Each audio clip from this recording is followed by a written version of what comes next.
on Sound Transit 3 and affordable housing, whether it is passing some of the strongest oil transportation safety laws through a Republican Senate, whether it is furthering pregnant worker protection, again through that same Republican Senate. I really am the candidate in this race that has the experience and the values that we share as people who truly love this community. And I also have that background in activism. I know what it means to go up against a bureaucracy, be frustrated about it, and then organize. And as I said earlier, the only way we get big things done is not only having the right people in the right places, but having the social movements behind us. And that's where I believe, as a person who has relationships with neighborhoods, with the labor movement, with the environmental community, and with others, that is how, with the Democratic Party, with others, that is really and truly how we get the political will to do difficult things around solving some of these major issues. So I would love your support. I'm happy to stick around and hear the hard questions. And again, I just appreciate your time today. Thank you. Would play both in saving buildings and uses like the Pike Place Market. Critical. Seattle would not be Seattle without Pike Place Market. And I was, part of when I was in Seattle when we had the fight to preserve Pike Place Market. I think the buildings, some of the buildings you go around and the treasures, I hate it when things suddenly disappear. So I think we have to work as hard as we can to keep those treasures as part of Seattle. Now that's going to look different depending on what it is. Sometimes, and usually I will be honest, I personally don't like it, but I think it ends up being the right result. They just keep parts of the building as a facade. But we've got to keep some of the character of Seattle. I mean, one of the things I like seeing is the old door pat photographs that show Seattle then, Seattle now. And I think our job is to be, what is Seattle future? And what do we want that to look like? How do we preserve it? How do we be the kind of community and city we need where we all can be there, people still want to come? I tell you, I look at every neighborhood different now that I'm running for mayor. You just see things you don't see before. You notice what's livable, what's walkable, what's dirty, what's not. You notice, you see it as if you are a tourist for the first time seeing Seattle. And I hope never to lose that way I look at Seattle if I'm lucky enough to be mayor, because I think you always have to be thinking about, is it working? And what will it be in the future? So thank you very much for your time. I appreciate it. Good closing statement. Good closing.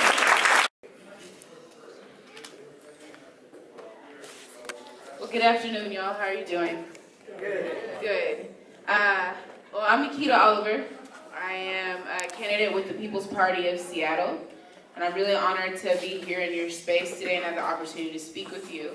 I really try not to be too spiely, because we can over-practice that, so I want to be very genuine, and I'm actually more interested in y'all's questions. So I'll give you a little bit of a background as to why I decided to run, or why I was invited to run, and then speak to what I think are the core issues that we really need to face in our city.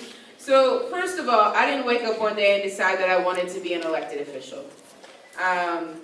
I love the work that I do in community. I love coalition building, and I'm very honored and humbled every day to work with young folks and their families.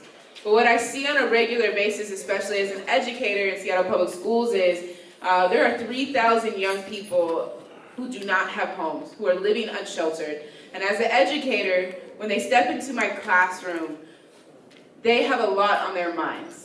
And my job is supposed to get them through school, but reality is if a young person has nowhere to sleep, nowhere to eat, and they're unsure what's going to happen in their daily lives, they're less likely to do well in my classroom. So I care about education. We have a $74 million deficit in our school system. I care about affordable housing. I'm a renter. I have moved every year for the past 5 years because every time I get a new lease, my rent goes up. I am a worker. I do contract work at 1099 miscellaneous. I know some of y'all live that life. I pay my own health insurance. And I am a service provider. So I work day in and day out with folks who are dealing with the affordable housing crisis, with folks who have lived outside, who have been living unsheltered. I also take public transit when I'm able, but That's not as efficient anymore because I've been pushed to the far reaches of the city like many of you have. So I care about seeing our transportation system move in lockstep with development. So talking about development, I want to demand that our developers who say they want to be in this city are willing to invest more in our city, not just through reworking HALA and MHA, but also through impact fees. Impact fees will give to the infrastructure, the transit infrastructure of our city. They will give to our schools and our community centers, which are really important aspects of keeping our city healthy. But as I know, how many of y'all are homeowners? Y'all care about this density issue. And reality is we need to have a strategic vision that implements strategic density so we can stop the displacement issue. We are anti-displacement. We are in the Central District where many people have lost their homes, but they've lost their homes because we built so much in Ballard that was inaccessible that then folks in Ballard moved here. And so it is a shame that we tend to talk about gentrification as if it's isolated to one neighborhood. It's actually impacting all of our neighborhoods. So we need to share the weight of developing enough housing and enough density to ensure that we answer the existential question facing this city, which is who has the right to stay here? And we say everyone. Thank you. Thank you so much.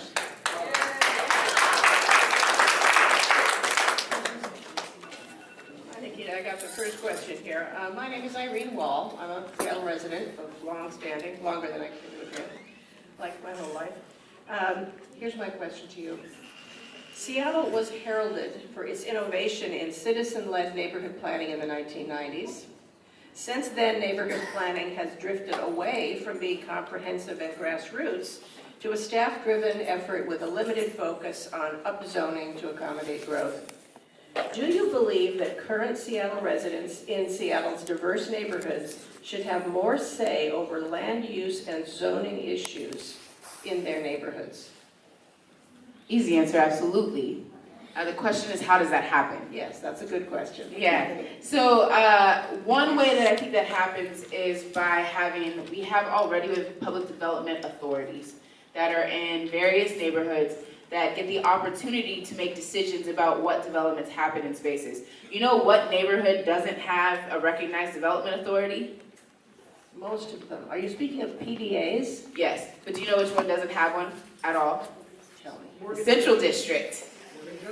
Morgan Junction might not have one, but the reality is most community members don't know about them, but also the communities most impacted by development right now also do not have them. And so I think making sure that those exist equitably throughout our city and are accessible is one important step. The second is when we do development in other parts of the city, they tend to have these opportunities for community to come out and give voice to it. There's two problems with this. One, it doesn't happen equitably throughout the city, but two, we tend to come in already, as you said, with a top-down plan, and we say to the community, hey, tell us what you think about this plan, and then you all tell us a lot of things that you think about it, and instead of actually changing the plan to accommodate or compromise with community, we move forward and say, well, we gave you public comment.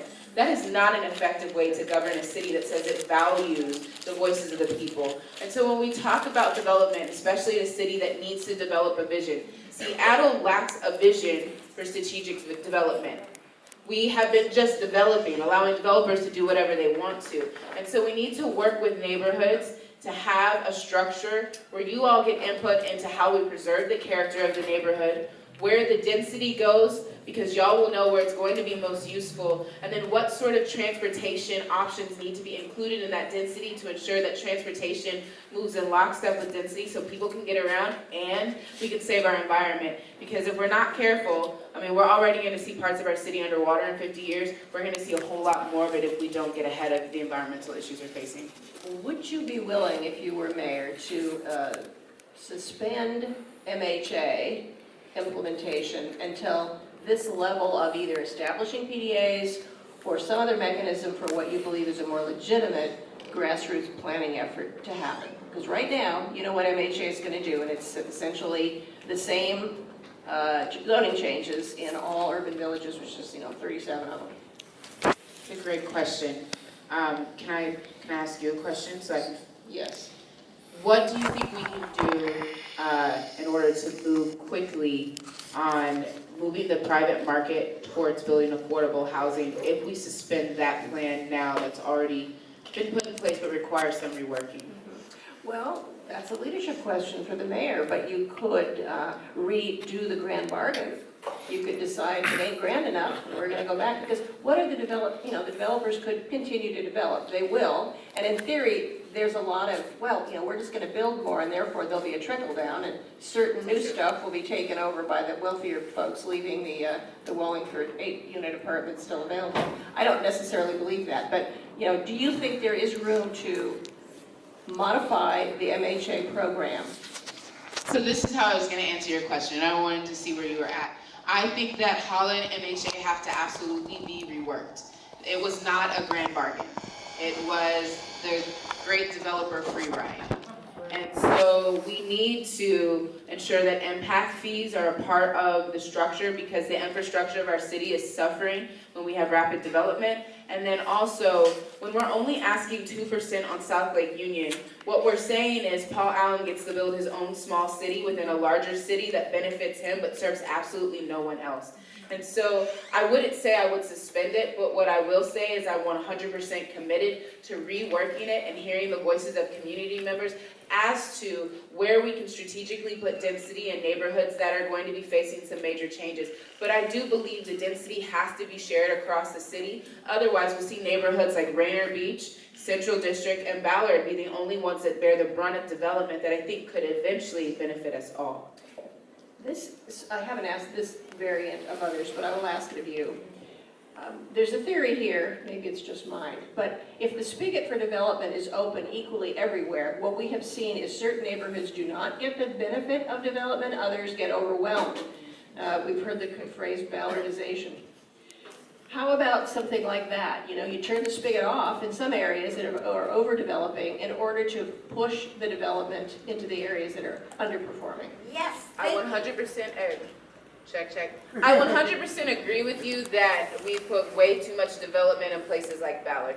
We have not shared it equitably across the board, and so it is essential that in some places where we've already pushed people out, that we do turn the spigot off and move it to other areas of the city. Do you think that you could negotiate with the city's developers to agree to a deal like that for a certain period of time until this equity is reestablished? I do think, I do think we can negotiate with our developers. Check. Oh, there we go. But can I just say one? Sure. We need a market intervention strategy. Using the private market as the only way that we address affordability in our city is actually going to put us we're going to end up in the same position. It's not going to change. So we need to deal with speculative capital, and we need to leverage the city's resources to actually build our own public housing, and then we need to redefine what affordable means. The median income of the city is going to be $100,000 next year. 60% of $100,000 is $60,000. That's not affordable for most of us. Thank you. Thank you. Hey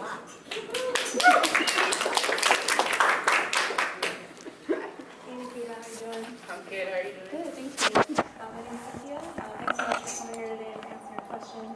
I run a social media project called Vanishing Seattle, and my question is about gentrification and displacement, which obviously I don't have to expound upon because you're well aware. But as you know, our communities have faced unprecedented rates of gentrification and displacement, not only of our residents, but of the small businesses, institutions that support our social fabric and cultures. And the development that we've been seeing for the most part is producing not only housing but goods and services that are out of the reach of, and in a lot of cases contributing to the displacement of working in middle class families, low-income folks, seniors, artists and creatives, immigrants, refugees, people of color, anyone who's not pulling down six-figure salaries, basically. So my question for you is, as mayor, what else would you do to support efforts that are holistic and community-driven, that support cultural preservation in order to keep the communities and prioritize the communities that have been most impacted by gentrification and displacement, keep them here to survive and thrive in place? Thank you for the question. So one thing I will say, I'm going to mess this up. One thing I will say is Yesler Terrace. So one thing I will say is selling off Yesler Terrace was one of the worst decisions we could have made in this city. It is a cultural site. It was one of the first places in the United States where that was mixed race in terms of who could live there. It also was 100% affordable housing. And it's served not just folks at the 60% AMI, but people in the lowest incomes of our city at the 30% AMI. We've now lost the opportunity to use that property in that way, and so I would commit to not selling off any more city properties to private developers, because privatization of our properties means that we're going to lose them as public, and that is not mine to sell off. That is public property. In terms of figuring out ways to ensure that people can stay here, I want to first recognize that Seattle has done absolutely not enough. The black population of Seattle was 7% in the last census. I would venture to say it's probably 3 or 4% now, and we won't know how much damage has been done really until the next census. This promenade being sold is selling off history. And it's history that's going to be 100% inaccessible if the city doesn't start to leverage its ability to negotiate with developers. Africatown, folks with White King Garrett have done a lot of work to try to work with Vulcan. Unfortunately, it has not actually led to us having a substantive voice in what this property looks like. And so, as mayor, it is incredibly important that not only do I speak out against it, but I leverage the city's ordinances. I leverage the city's relationship with developers to negotiate, not on behalf of community, but with communities that are being pushed out, what sort of spaces our communities want to have. I think one major problem we've seen in this is the communities most impacted by gentrification. Not only do we not get a seat at the table, but we never get a meaningful voice in it unless we go to city council and we shut it down. That does not promote anti-displacement. In fact, it is a continuation of push out all the way into the bureaucracy of our government. And so that has to be transformed. The one thing I want to say is there's been so much damage done already to many arts communities and many cultural communities that rolling back the dial is going to take a serious concerted effort and a willingness to draw hard lines in the sand when it comes to developers, and a willingness to actually use our public lands to invite those folks back into our city. So not only do I want to be anti-displacement, but I want to be welcome home, come back home. Just a follow-up to that, in that vein, you mentioned things like impact fees. I'm wondering what are some other specific tools that we could use to get more from not just developers, but also corporations that have a lot of outsized influence and power, or begin to make, because I know some of the stuff is at the state level, what are some of the changes that we can make or begin to make systemic changes that allow us to get more? So a few things. Impact fees is one way. The next thing is we need to be in coalition with other cities. We are not the only city that's being impacted by this. In fact, the push out is moving folks from Seattle into Federal Way and Kent. And so I think the mayors of those cities have a vested interest in working with us to try to transform the process and the accessibility issues. I think transportation is a major one we have to think about. And I'm not interested in first bullying corporations into it, though I'm not above making them do some things. But I deeply believe in conversation. I think our corporations want to be invested in our city, so we can incentivize them investing in our public transit system in order to ensure that at least their workers and ensure our city workers and our university students are using public transit in a way that is useful for them.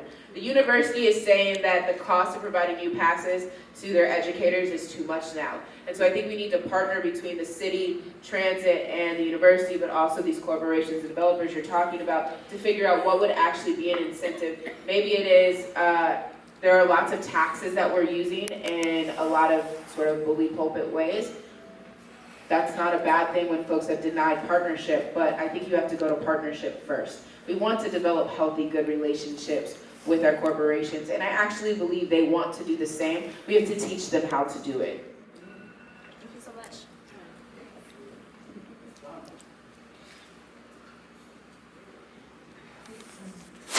This is intense, y'all. Close to me. So yeah, I'm here because with Seattle Fair Growth, and I'm here because it's a lot easier to ask these questions and actually answer them. So I appreciate you being up here. The reason I came to Seattle was primarily because of the livability. There was a job offer, but many years ago, but Seattle at the time was the most livable city in the country, according to Newsweek. I don't think I would be coming here for that job again, or that wouldn't be the reason I'd be coming here today. I have been bastardized, whatever you call it. Tall, out-of-place buildings that are out of place, totally out of place with community. They're putting shadows over beautiful homes and cottages, blocking light, very little open space now. Our road system capacity throughout Seattle there is no capacity anymore. We're one of the 10 worst cities in traffic in the country now, regularly. Our schools are overcrowded. This is a laundry list, I know. Our tree canopy is disappearing and thousands of people are living in the streets without homes. So when you go home at night, what do you think of when you think of livability, and what would you do specifically to address some of those issues within 1 minute and a half? That's crazy. So I do want to address the zoning issue real quick. In terms of having a standard response across the city is not going to work everywhere. There are different types of zoning that we can use to make our city more affordable, which involves cottages, and also involves working with different areas to figure out how we don't do things like disrupt our tree canopy, because that's actually a really important ecological aspect in our city. What do I think about when I go home at night? I think about the 11,000 folks who are living unsheltered in our city. I think about the fact that we continue to sweep folks, which is incredibly inhumane and a waste of fiscal resources. If you think about it, we've done over 600 sweeps. If each of those costs $100,000, we spent $6 million on moving people around the city where we could have used $6 million to provide services and to start building an effective plan for how we actually expand our capacity through coordinated care to actually serve populations who tend to not get served because the process is bottlenecked. We could have built 24/7 storage units. We could have built additional temporary shelters. And so for me, it is about addressing some very emergent needs within our city, which is then interconnected to affordable housing. I currently am going to be looking for housing in about 2 months when my lease is up. And so even I am in a position of wondering, how hard is it going to be for me to find a place to rent? So those really are the emergent concerns in our city, and they are what I think about on a regular basis as a case manager and a service provider. But those are interlocked with education, transportation, healthcare. None of these things are siloed. They're all actually interconnected, and that's been part of the problem in Seattle, is we respond to problems in a silo and not with a systems transformation perspective. Thank you. So one of the questions I've asked all the candidates so far is about MHA and impact fees, because we have an MHA program that's being implemented right now, which is taxing developers in a way for affordable housing. And then there's also the opportunity for impact fees, which we've neglected and not taken advantage of because it's legal. But could we have both? Could we have MHA, could we have impact fees? Do you think you can kind of double down on developers? I think we need both. We can't get around it. Development is deeply impacting our city. And if we're going to address the affordability crisis and actually answer the question, who has the right to stay here, both are going to be necessary to dig us out of the hole that the previous administrations of the city have allowed us to actually dig ourselves into. So if we don't do both, as well as various other market intervention strategies, honestly, we're going to continue to become wealthier and more homogenous without less accessibility. We have to take drastic steps in the right direction because we haven't been moving in the right direction. I do think it's possible. Will there be developers who don't like it? Of course, it's going to cut into their profits, but we're going to put people over profits. Well, kind of the question is, if it gets too costly to build, then potentially there would be less created. I think part of the problem is that argument relies solely upon the private market to develop the housing to meet our needs. I'm not interested in relying just on the private market. I know Senator Hasagawa has talked a lot about having a state public bank. That's a conversation that's actually been happening at the city level now for a number of months around indigenous organizers who have been doing the Wells Fargo divestment campaign, and now we're wanting to move towards having a bank where we actually don't have to push the city to divest. We already have our own very principled bank, and that is an opportunity to leverage resources to actually build our own housing. The city building its own housing that it controls is going to be essential to us digging out of our relationship with the private market that has made us beholden to developers, where we make arguments like, but what if they don't want to build anymore? Cool, well, we can build our own now. So I think it's really important that we stop thinking about what might happen and realize what is happening, and it's that there's 11,000 unsheltered people and folks being pushed out of our city every day, and we just have to take drastic steps in the right direction. Will there be developers that don't want to build here any longer? Yes, but we live in one of the wealthiest cities in the US. I'm certain that it's not going to steal too many of their profits.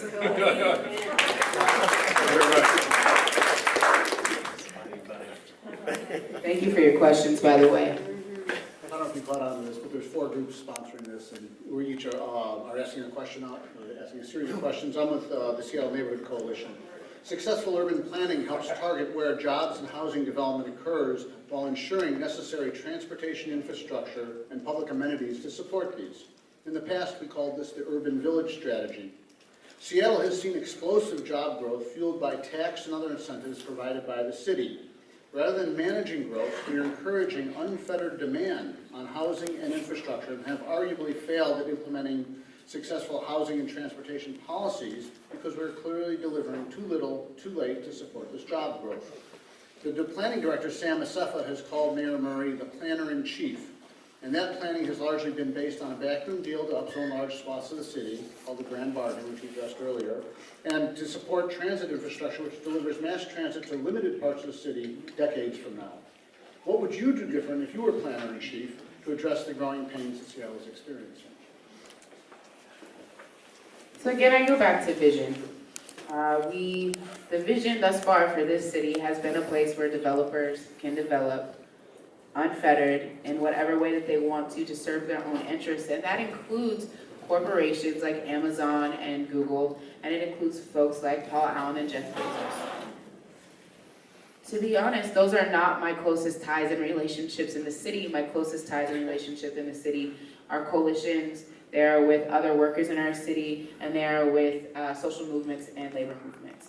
And what I'm interested in is revisioning what a city looks like that is affordable, that pushes for the hard ask that I will keep putting out there.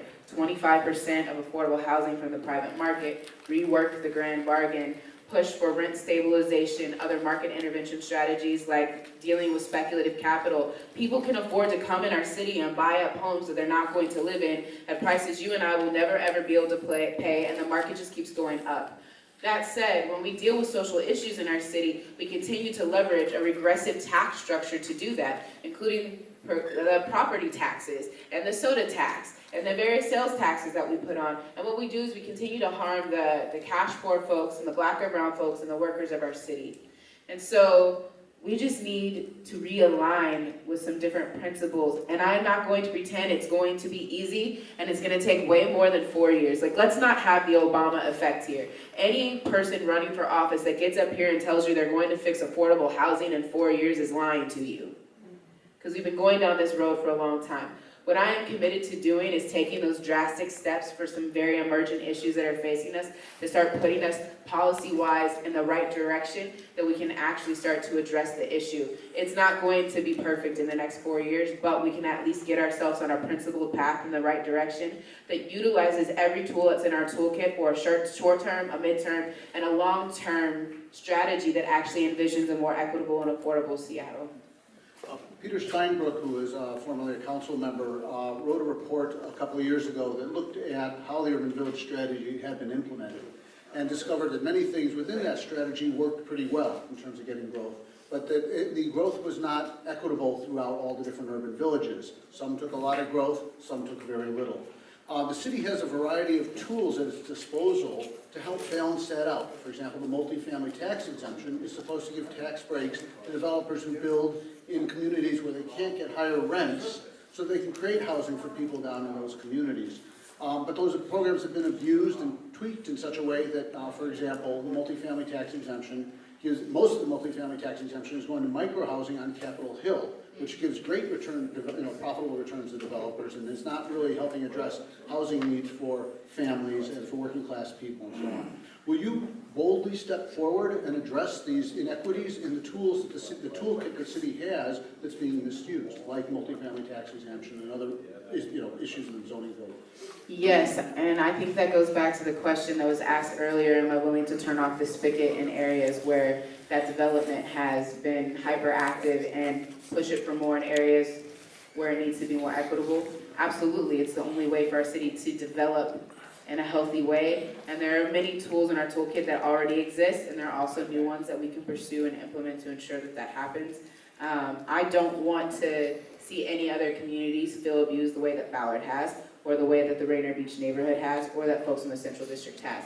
But that requires that all of us in Seattle are willing to take on some of the brunt of the growth and the density that's going to continue to happen here. And so part of it also is that we as a community, when we talk about the cultural shift, I can make the hard line ask and I can push for it as mayor. It's also in partnership with communities that we help move our neighbors along and understanding the value of density. So, time is up. Okay, thank you. Thank you. Hi, Nikki. Sarah Jane Siegfried. I'm a member of Seattle Fair Growth and a housing activist. But I want to ask you to go a little deeper in a different direction. So any realtor could tell you that the quality of the school system is part of livability, right? Always touting it. And our school system is in deep doo-doo. It's in crisis. We are growing 1,000 students a year. That would be 2.5 grade schools. We don't have any money to build these schools in the current plan. And we're actually 600 classrooms short if you count class size, which is mandated by law, and the portables, which are moldy and don't have any plumbing. So where are we going to get these 600 classrooms? Well, the Growth Management Act says that it can be used for 4 things and 4 things only. And this is where we all need to clear up our concept of impact fees. Impact fees can be used for schools, parks and open space, roads but not transit, and fire safety. And we have just rebuilt pretty much all of our fire stations. That's fine. We passed a $930 million Move Seattle levy, so we funded pretty much the transit part and the roads. We separated our parks department so they have their own funding now, which leaves schools. Schools are the #1 use. To accommodate the MHA plans and also accommodate what communities need. I'm curious to see how to do that. Okay, oops, put on the microphone. Audience questions? Yes. Please come up here and line up here. Yes, I have a Okay. question. Beat you, Alex. I have questions. Small, little bit more question. Rather than come across the front in front of the microphone, please go around. I don't know if the microphone works. The microphone's not working. Pretend the microphone's simple. No, I have a good bellowing voice. So I'm going to take you back to your statement about all neighborhoods taking growth. Yep. One of the things that we Actually, the nuance. Alex, quiet or I just leave. want to say, all neighborhoods taking affordability. yes, That's a affordability. nuance. No, and that's fine. Yeah. The problem we have seen with the comp plan over 20 years is where they set targets, then they step back and they say, but we can't enforce. It's, there's people who own land and the city has development capacity that can't get unlocked. So this is sort of magical thinking to just say the market will take care of it. How will you, now you've gone from master planner to master director, how will you actually enact this? Okay, so the question was, how do you actually, and I want to make it really clear that I didn't say, I said affordability, every community has to take on affordability, and I did that on purpose because I believe that every community has to have housing diversity, economic diversity in it. And so the way you do that is you do have to make a plan, because a plan allows us to hold ourselves accountable. I mean, that's the bottom line. But you also then have to have a willingness to implement the plan. And I believe that the city has a really important role, as do neighborhood community groups and the private development community. And so, for example, as I was saying around surplus property, there are some places in town that have surplus property available. And we need to be working with communities, and that's a place where the city can put resources, literal technical planning, money resources into making those projects come to fruition, working with other partners. Another thing I think would be really interesting is what if we gave neighborhood councils some planning dollars to work themselves on how do you accommodate affordability based on what our goals are in your neighborhood, based on what your neighborhoods need. And that, you know, the goal would be, that would have to be a, I'm just saying. Yeah, go ahead, push back. That That's is the fine. magical thinking, right? Plans don't mean anything without the force of the Seattle Municipal Code behind it that says you must sell this land or transform this land or enforce developers to comply with the targets of the area. so I would say that that's capitalist-free part of industry. it. That is part of it. You do have to make sure that your zoning and your land use choices are We get making planning, it's sense. the implementation. But you also have to make sure that you are doing all of those other things. Our conversation around affordability has been around zoning. That is a piece of it. But if we are truly going to address affordability in this city, we need to open up all of those other tools that I've been talking about. And the city has to be doing that. The And city so- says there are no tools. That's what I'm trying to Well, tell you. I threw out a few. I mean, and let me put another tool on the table. So in the middle of 2015, we passed a big transportation package. And there was a really lousy compromise that was going to take $500 million out of our community and send it to the state. I forced an amendment to keep that money in our region. That's $500 million. It was written to be flexible, to support low-income youth. We could use that money to house and support children to keep them near their schools. That's a large population in the city of families who are homeless or housing vulnerable. And that money is flexible. We literally could use that for rental vouchers. So that's another tool. And you don't know about that because that was one of those things that happened in Olympia in the middle of the night that doesn't get reported. But that's a resource that we have coming to our community in 2020. Thank you. Alex? Yeah, blah, blah, blah is very important. I live in Thank city you. for 30 years. Yeah. And I don't understand why for 30 years we always elect mayor for political crook and make condition worse, worse, and worse. So, it don't go better, never, for 30 years. So my question to you, is this because Seattle is emerald degenerate idiot or something different? What is your opinion? My opinion is fundamentally different. And I mean, I believe deeply in, oh yes?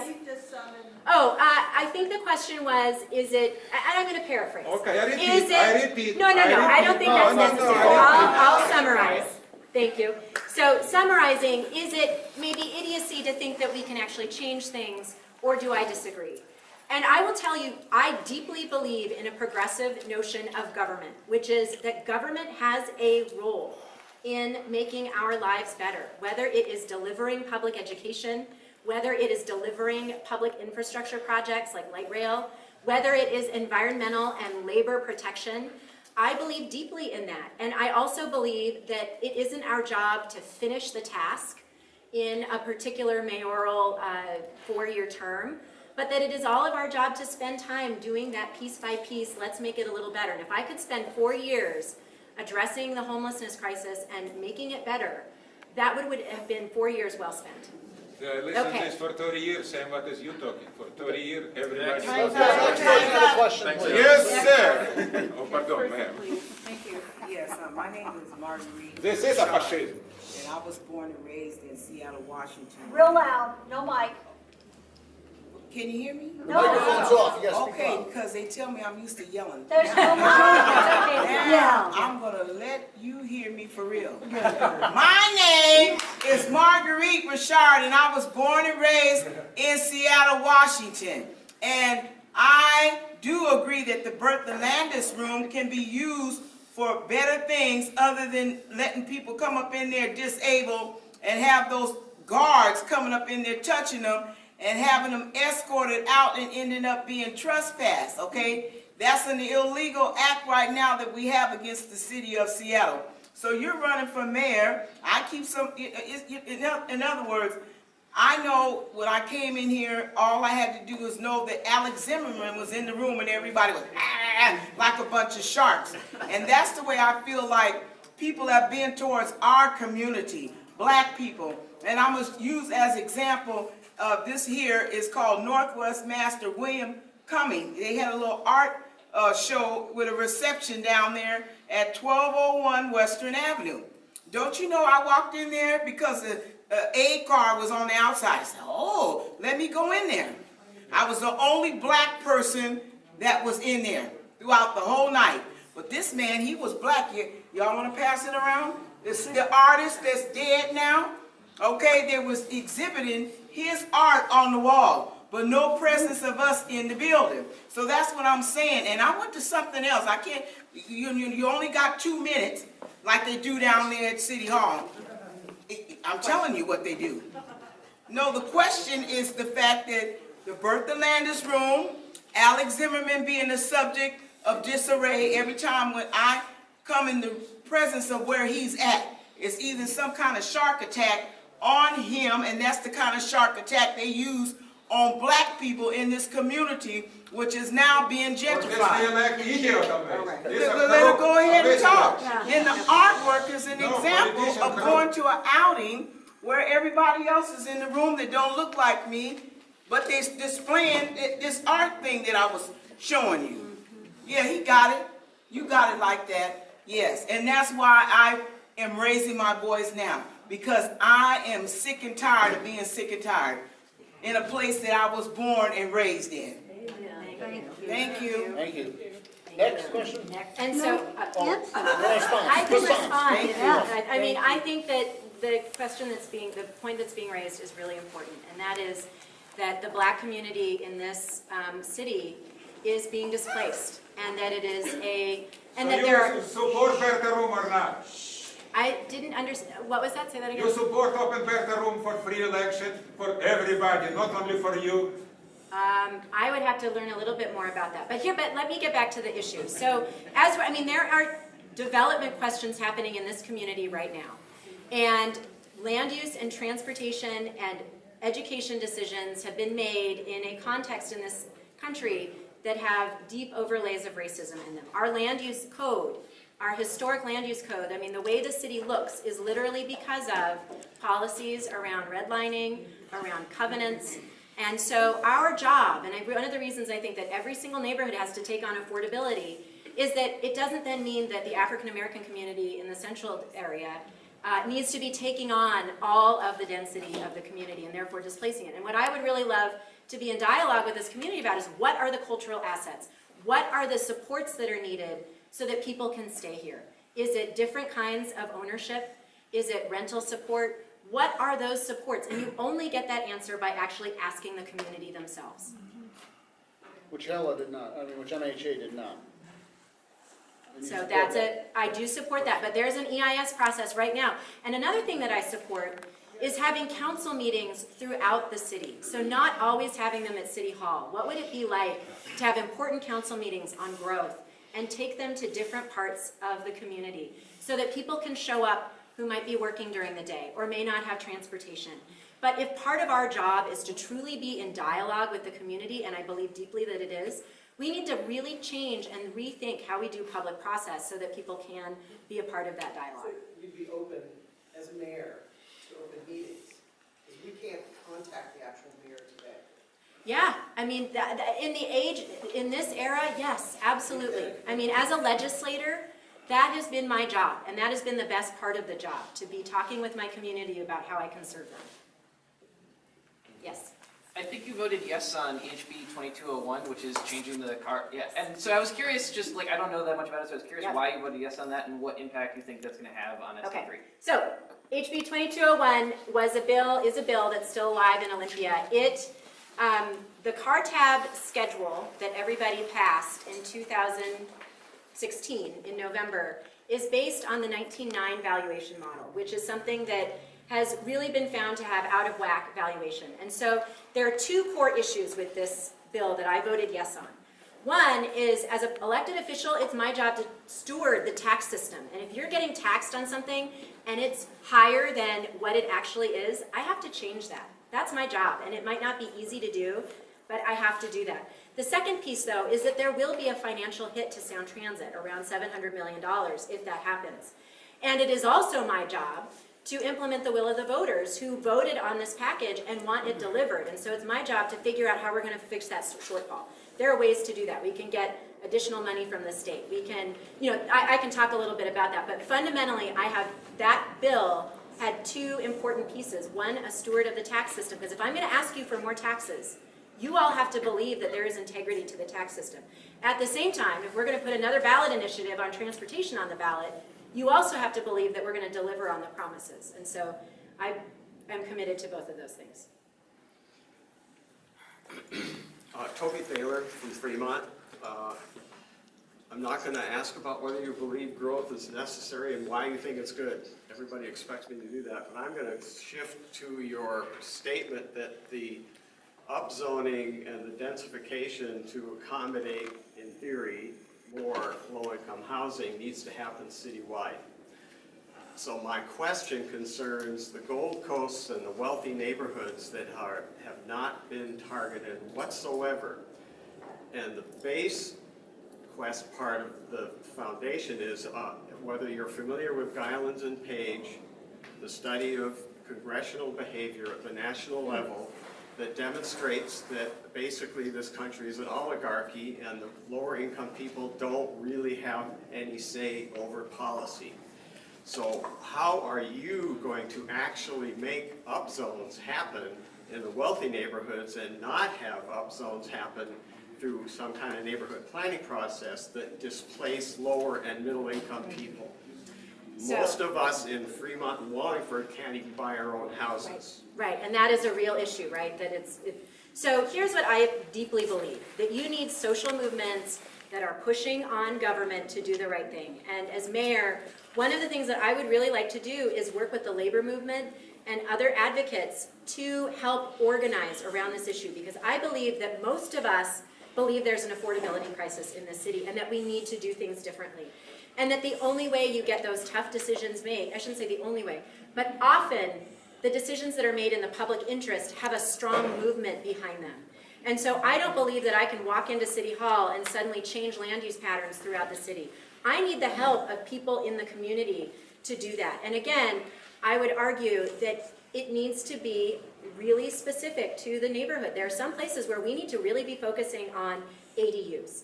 There are some places where we need to be focusing on 3- and 4-story homes because they're great transit, or 3- and 4-story apartment buildings because they're great transit assets. And we need to work with the communities to make those plans, but we need people behind politicians to really make sure that those are made in the public interest. And that's something that's really important to me.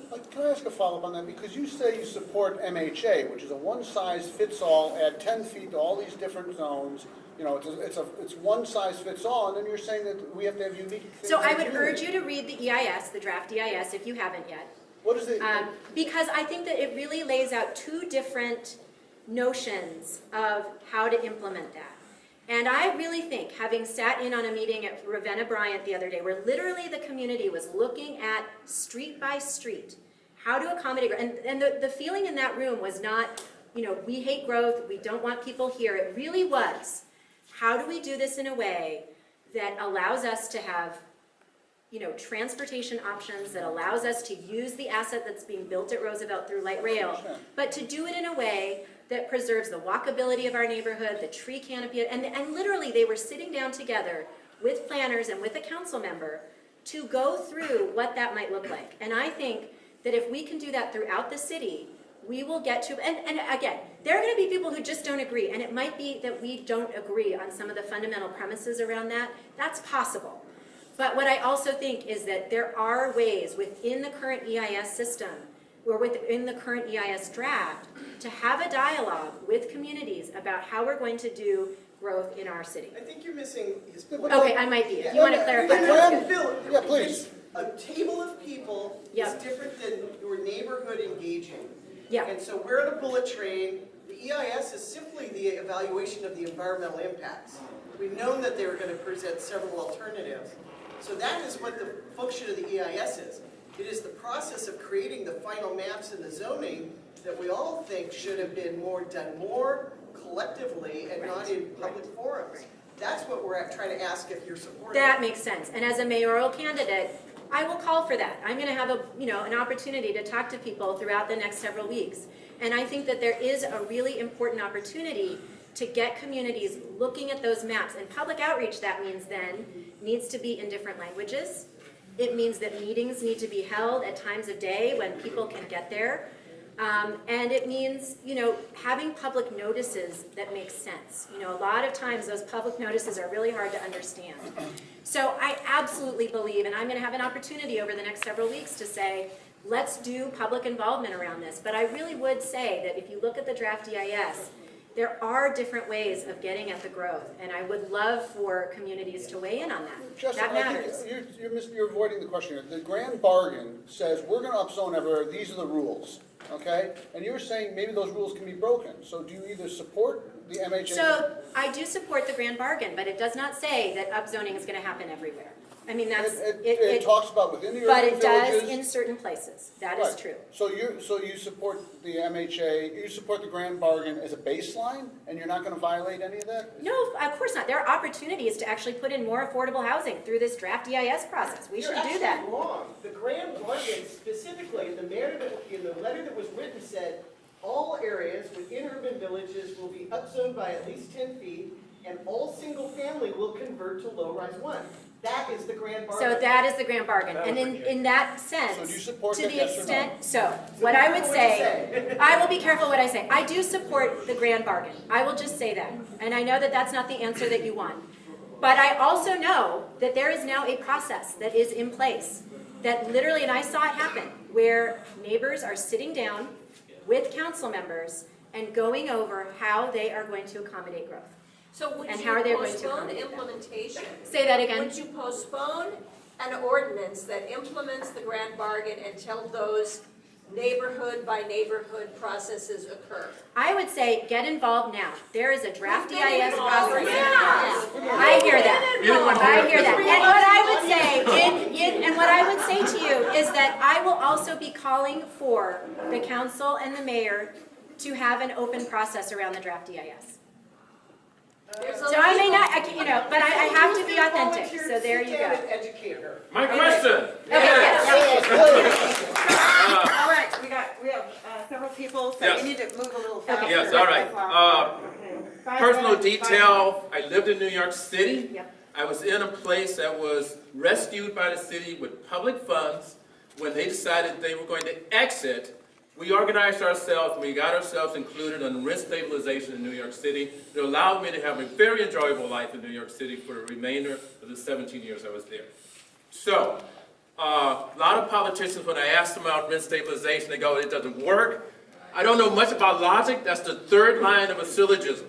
What are the other two parts? If you believe that, and if you call what we're doing now working, we are in serious trouble. Yep, I agree. So, the HALA committee, as undemocratic as it was, with the assistance of some type of consensus, which is beyond even Robert's Rules of Order, unless you have some major policy piece going on within a committee, said, well, we're not going to say this to the city unless it's consensus. They still voted 13 to 11 to ask the state, you want a tool? No charge, no funds from the state, just drop the restriction on rent stabilization laws. Just do that. That's a one-line law. We need a lot of education. It needs to be led by the mayor. It needs to reach out to other municipalities. You need to educate people across the state. We're doing wonderful things, I guess, with some presidential leader. What are we going to do just in the state to educate our citizens? 54% of people who live in Seattle are renters. Ask the question, please. The question is, do you or do you not support the state rescinding that law?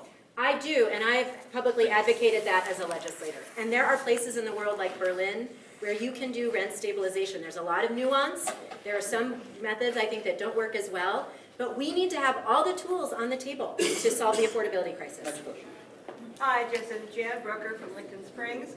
I want to ask you, would you support, either within the housing levy or some other mechanism, essentially a slowdown or a moratorium on development to allow that community conversation? We all participated, most of us have participated in neighborhood planning 20 years ago. Those plans are still viable. Most communities had at least 300 people in the community attending their meetings. So my specific question is, rather than tear down and rebuild, how would you support the 8 and 6 unit brick apartment buildings remaining in place? They are characteristic of Seattle's first wave of development. They're still valuable as assets. Would you support something like transfer of air rights so that those buildings can remain in place and remain affordable? So I would say that's a really interesting nuance around transfer of air rights. And so I would say I'm not going to support a moratorium on development. I mean, we need to continue to accommodate the growth that is happening. But are there interesting ideas like that where we're able to preserve some buildings that have a cultural element to them? At the same time, there are going to be other places where we need to have higher, denser buildings. And I think that, I can't, without knowing which buildings you're talking about and what parts of the community, that matters. But there are places where I think those small, those older buildings could be preserved. But then we have to do it, and that's where my notion of community planning comes from, which is, okay, everybody's going to take on some affordability. Let's figure out how we're going to do it. And I think that we have to have that, we're going to have to build the plane while it's flying on the issue of growth, because the growth is already happening. Okay. I'm sorry, we've run out of time. 1 minute. 2 minutes, sorry? 30 seconds, 1 minute, 30 seconds. Oh, on the 24 minutes? Yeah. Okay, all right, very good, sorry. Sorry. My name is Christine Lee, and I currently live in Northgate, but I cut my teeth in activism and land use in South Lake Union. And you keep talking about community dialogue. Okay, I really want to get to the kernel of that, because Vulcan was the principal player in South Lake Union. And they were very sophisticated in terms of how they perpetrated that land grab, which it was. South Lake Union is not a neighborhood, it's a development. It will always be a development, it will never be a neighborhood, and here's why. Because yes, many people, renters, homeowners, businesses came together and really were involved in the forming and shaping of that community. The fact was, Vulcan is so sophisticated, as all other developers are, in just creating this environment of, oh yeah, we're a team, and it's just checking the box. They go ahead, they have the money and the power to do whatever the hell they want. So I want to know, as mayor, how will you actually dig down, drill down, and make these experiences not just a checking the box, but not meaningful results? Good. That's my question. So one of the things that I would ask all of you to do is to look at each candidate's history and track record. And I'm going to talk a little bit about a planning process that I was a part of at Pierce Transit. So Pierce Transit, during the recession in Pierce County, I lived in Tacoma, was having to cut 30% of its service. And for a transit-dependent community, that is a major blow. So we created a community outreach and dialogue plan that was very, very significant and results-oriented. We worked with the bus operators because they know their customers best. We talked to customers over and over again. We talked to employers, we talked to service providers. And literally when you're cutting that much service, it came down to which runs over the course of the day. Is a 6:50 a.m. ride better than a 7:30 a.m. ride, and why? Which stops do we need to say? And we had to ask the community, is it better to preserve that stop at the hospital, or is it better to preserve that stop at the preschool close by? And so you only do that by having a public outreach strategy that is very, very, very robust and relies on the people who know best. In this case, a lot of it was through bus operators and the people who actually took the bus. And we spent a lot of time asking them, and the result was, usually a service cut like that is just a big peanut butter. The suburbs and the center city all take the same cut.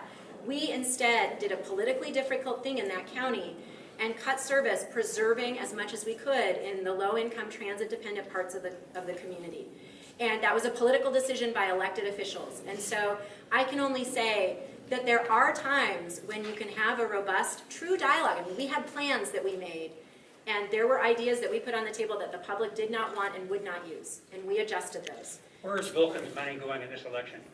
Not to me. Do you know where? You'll have to ask the next candidates as they come. Yes.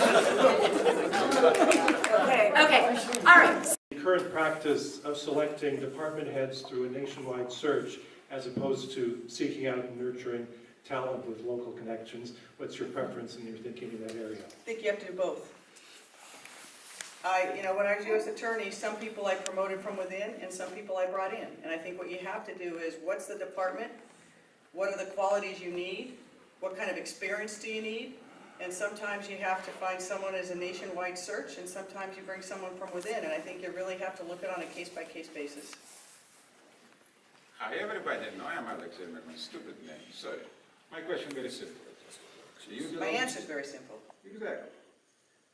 You belong to 6 front runner. Who chose you? I don't know. But you belong to 6 runner. For me, everything what is happening in this election, it looks like a rat's race.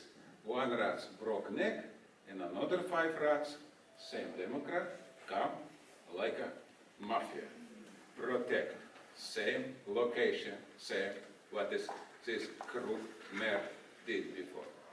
My question is very simple, exactly. Come on, I'm very sure. My question very simple.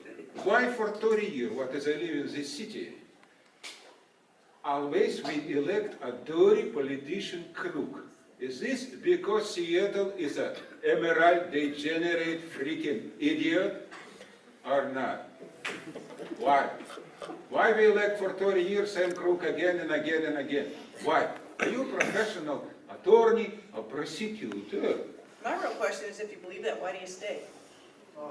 No. Answer my question. I disagree with the premise. Why we elect again and again what make us life miserable and bring us to total collapse? It's deeper and deeper every day, no, every year.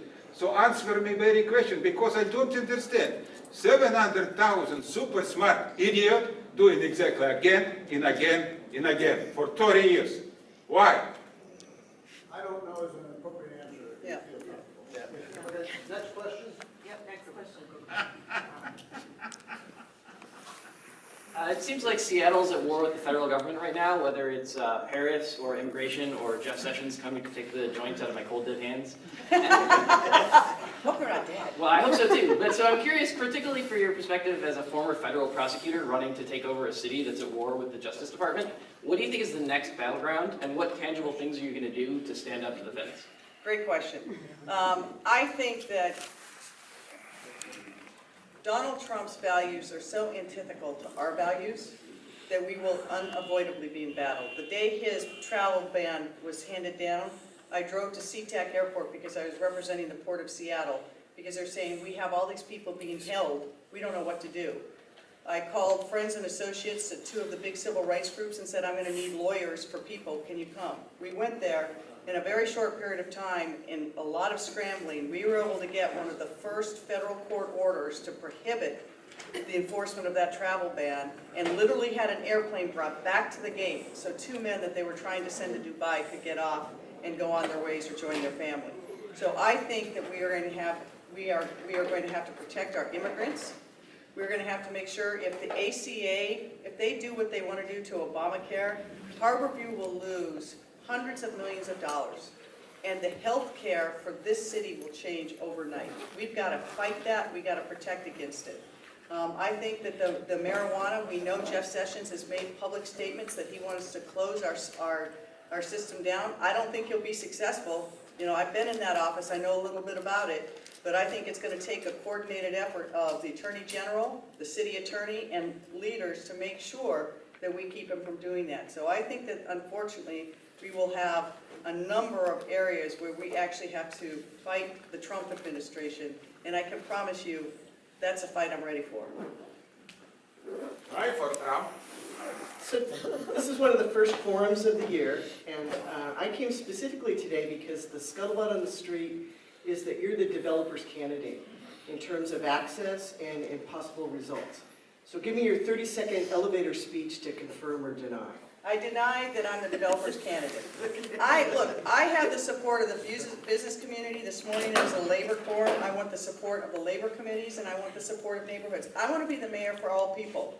The best thing that tells you what kind of mayor I'm gonna be will be what I've done in my life. And I have devoted over 30 years to a number of issues that matter to me. LGBT gay rights, police reform, criminal justice reform. I was involved in setting up one of the first drug courts here so we could stop people from going to incarceration, one of the first mental health courts. I'm the person who drove police reform. So I will make sure I know how developers work. Okay. And I'm gonna make sure. On those two topics, Yeah, I'm gonna make sure that we hold developers accountable. And I'm the ones that can go to them and say, you promised. You didn't just promise the city, you promised me. And I know how development works, and I'm gonna make sure that we're always looking for what the public interest is. Okay. It is that access question that is really key. We can, I don't know if you know this, but you cannot meet with the mayor. You cannot get to the mayor. But I see suits going into the mayor's office. So it's Well, here's what I wanna access. change about that. I wanna do this when I'm mayor.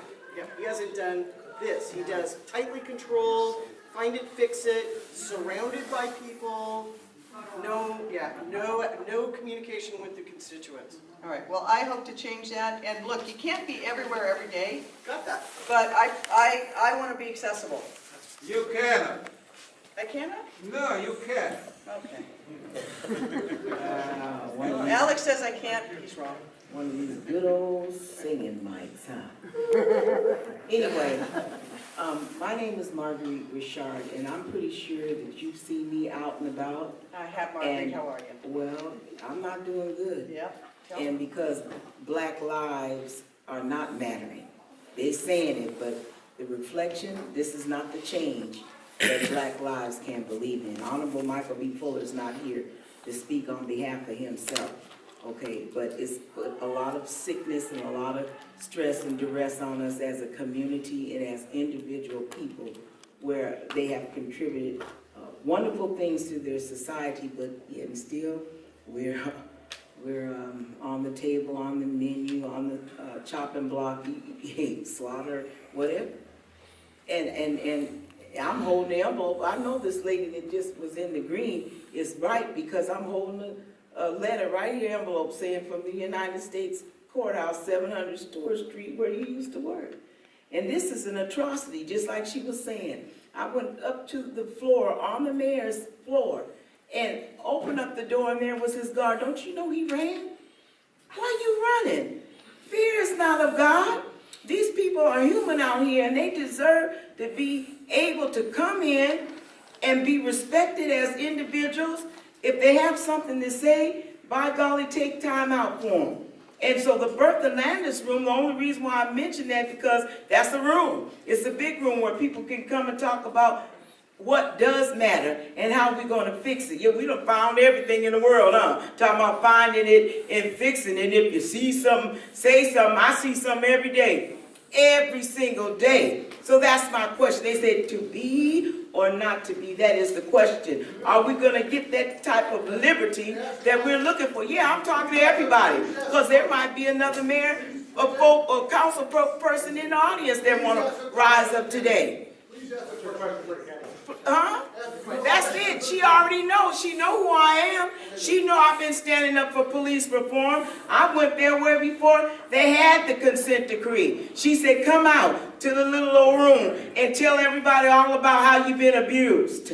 And then after the fact, then here comes the settlement agreement. But the mess was going on 10 and 15 years before then. Do you understand me in this room, people? Thank you. Question simple. See, Do you so open they back the can't room answer every it. week When it for comes to free black people, they conversation, can't answer for fair election? Okay, we've got 3 minutes. What does mean quiet? All right. She have right and I don't? Why? I'm listening. Hi, I'm Ben Atkins from Queen Anne, and I was wondering if you could commit to hiring a director of homelessness within 30 days of you taking office, or making sure there's someone in there if George Scarola continues. And also, if you could commit to having maybe once a month meeting with people in Seattle that have experienced homelessness or have formerly experienced homelessness, and listen to what their perspectives are and their experiences and their ideas ideas, in addition to, I would assume that you would also meet with the agencies as well. I hope that you would also like to listen to the individual people on a regular basis. Absolutely. Break it down a little bit, because I'm going to be honest, I can't commit to a certain date by which I'm going to get someone or the title they're going to have, but homelessness is going to be a priority before, if I were lucky enough to get elected, I'd know in November, and I would hope by January, I would have the framework for immediate plan, and that plan would have to include not just the service providers, the people who are suffering homelessness, to find out what kind of services have helped you, which ones do you need, and so I would commit to that. Oh, thank you. Thank you very much. Hi, Jenny. My name is Jan Brucker. I live in Licton Springs. I'm interested in your thoughts about preserving existing housing stock, specifically aging apartments like we see all through Capitol Hill, Eastlake, other parts of the city, the 6 and 8 unit buildings that were the densified housing back when they were built. Are you open to either lowering taxes or making air rights above them available so that those buildings can stay and keep their Seattle character, number one, and serve as low-income housing, which they now are? Yeah, I hadn't thought about that particular thought of it, but it's something I'll definitely look at, and I think that we talked about the property taxes already as a way to preserve existing affordable housing. I hadn't thought about air rights. Look, I think we got to use every tool we have.